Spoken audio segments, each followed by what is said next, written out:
Hey, Patrick from Quarter Inch Off here. I'm going to be trying something new. I don't have a straight edge to get me 8 foot of straight edge to rip down this MDF so that I can make trim.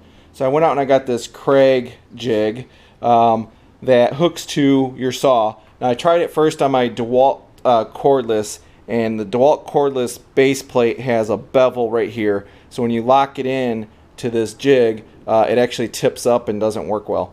So I'm going with my Porter cable with a cord here. The concept of this is whether you have left side or right side, there's holes in this template. You mount your saw to it, and then this base plate mounts to this rail, and it loosens and tightens here. To adjust this, you move your saw all the way to the edge of this guide here, and basically set it at 0. It's got this little indicator here that you can slide based on your saw. You can put it on either side. This is a left-hand saw. You could turn all the way around to be a right-hand saw. And then you just set the slide for the measurement you want. So I need to rip some of this 6 inches, so I'm going to put it at 6 inches. Now, it should work. I haven't used it before. The whole point of this is to ride along the edge here as you cut, keeping it straight.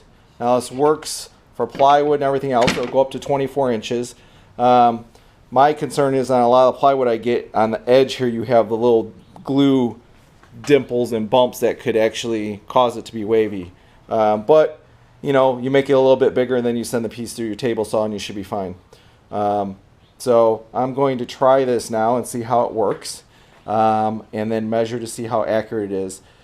The one thing with this is they don't recommend less than 1 inch here, and that's just because you'll bind up in here. I need to do some that are 1.25 inches, so we'll see how well those are. But this first piece I need 6 inches for, so I'm going to try that here.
So, MDF messy, right?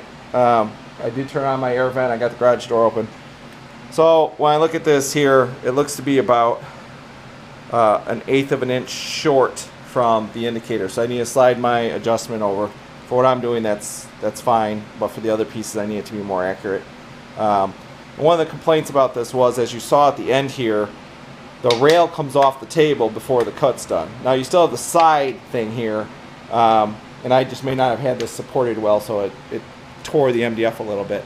I can trim that up though. But it's much easier than some of the other things, especially with MDF. You can't screw in a straight edge on these. So I think it'll work for my purposes. So that's kind of my demo of the first time I'm using this Kreg Rip guide. Worth it to me for my project. So thank you for watching. Bye.